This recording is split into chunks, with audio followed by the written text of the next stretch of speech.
Good day, I'm Stephen McHugh, and this is your JIS News for Thursday, February 18, 2021. Government is to remain focused on its goal of making this the decade of growth for Jamaica, despite the setbacks heralded by the COVID-19 pandemic.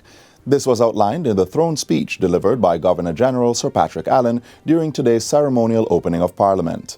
As he outlined government's priorities for the 2021-2022 fiscal year, the Governor-General said the goal was not simply to return Jamaica to its pre-COVID-19 reality. We must go beyond this and emerge economically and socially stronger by addressing fundamental gaps that have been exposed and exploiting opportunities that arise. Sir Patrick stressed that a swift recovery could only occur in a stable macroeconomic environment with a supportive legislative and regulatory framework. Therefore, amendments to the Urban Renewal Tax Relief Act, Financial Administration and Audit Act, Financial Services Commission Act, and Income Tax Relief Large-Scale Projects and Pioneer Industries Act will be undertaken in the new fiscal year to further create a supportive environment for business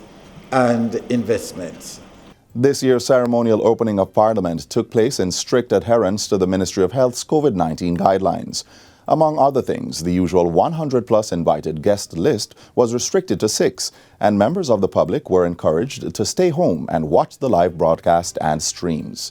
The number of parliamentarians attending the ceremony was also reduced from 84 to 59, and additional sanitization stations were installed at the entrance to Gordon House.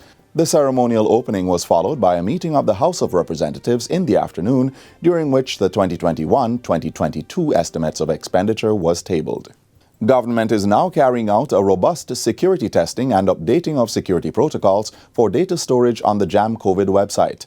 This is to mitigate against the risk of unauthorized access to applicants' personal data. It follows the detection of a security vulnerability with the file storage service on February 16, which was immediately rectified. A statement from the Ministry of National Security reveals that a thorough investigation was initiated to determine if there were any breaches in travelers' data security, if the vulnerability had been exploited, and if there was a breach of any laws. The ministry says the outcome revealed no evidence to suggest that the security vulnerability had been exploited for malicious data extraction prior to it being rectified. But out of an abundance of caution, travelers whose data may have been subject to the vulnerability were contacted and have been assured that steps have been taken to ensure the integrity and confidentiality of the data. At the same time, government is assuring all travelers that it takes data privacy and security seriously and remains committed to stringent security protocols in keeping with local and international standards. In other COVID-related news, the Ministry of Health and Wellness has partnered with private sector stakeholders to accelerate the procurement and administration of vaccines for Jamaica. This is being facilitated under a Memorandum of Understanding signed on Tuesday with the Private Sector Organization of Jamaica, the Jamaica Manufacturers and Exporters Association, and the Jamaica Chamber of Commerce. Among other things, the partnership will establish points within the private sector through which the population may obtain vaccines. Health and Wellness Minister Dr. Christopher Tufton says this will speed up the phased introduction and deployment of COVID-19 vaccines. This MOU allows us to move through these groups a lot quicker.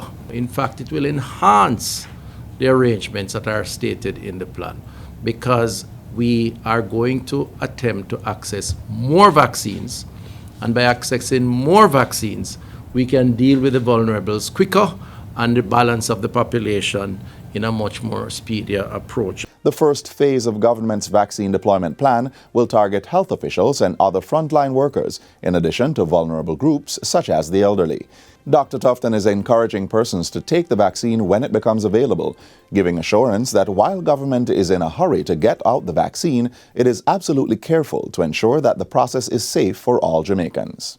The Standards and Regulations Division has already developed an emergency approval regulatory process for COVID-19 vaccines, which include the adoption of the approach taken by the Caribbean Regulatory System, CRS, of the Caribbean Public Health Agency, that's CARFA, in evaluating and assessing COVID-19 vaccines for emergency use approval by relying on vaccine approval of the WHO and some very stringent authorities, namely the US FDA, Health Canada, and the European Medicines Agency. A new state-of-the-art elevator is now in service at the Victoria Jubilee Hospital, giving the health facility 2 lifts that provide for quicker and easier movement of staff, patients, and visitors. Minister of State in the Ministry of Health and Wellness, Juliet Cuthbert-Flynn, officially commissioned the new elevator into service on Tuesday. As you can imagine, a pregnant mother trying to climb some stairs once the elevator was out is not something that we would want to see happen at our hospitals. And so we're very grateful that we've now been able to have 2 working elevators. It is going to be of great help to Victoria Jubilee Hospital. Victoria Jubilee Hospital is the largest women's hospital really in Jamaica, and they see over 7,000 mothers delivering babies on an annual basis. The National Health Fund, NHF, financed the installation as part of a $143 million initiative to install 8 elevators in hospitals across the Southeastern Regional Health Authority.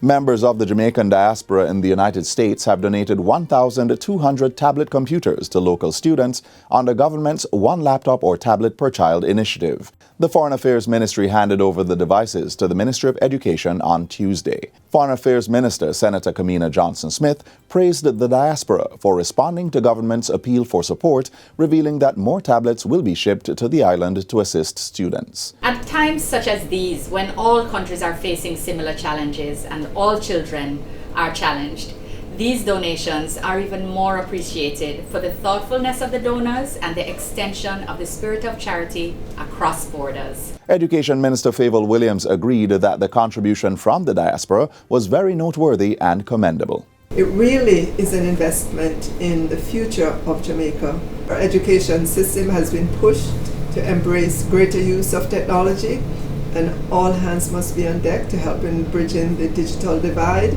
And finally, a 4-lane bridge will be constructed over the Rio Mino in Clarendon as part of the Southern Coastal Highway Improvement Project. Managing Director of the National Road Operating and Constructing Company, NROC, Ivan Anderson, tells JIS News that preparatory work is now underway. The bridge sits on 30-foot long piles, which are driven or placed down all the way down into bedrock under the ground. So that's a major activity you'd have seen taking place now. So we're now drilling for the piles. The steel cages are sitting on the ground. You'd have seen them driving past. So once the drilling is completed, then the steel cages will be inserted and concrete will be poured. He says the design of the bridge has taken into consideration the impacts from past flood events on the Rio Mino. Taking that into account, we have reviewed the design. So as I indicated earlier when we talked about the project, the bridge, our new bridge, is now 150 meters wide. So it's much wider than the existing bridge. And as I said, it's capable of allowing flows from a storm with a return period of greater than 100 years. So we don't expect to have any similar issues again. Mr. Anderson, who was speaking at a JIS think tank earlier this week, said drainage in the area would also be significantly improved. And that's it for JIS News Today. I'm Stephen McHugh. Thanks for watching.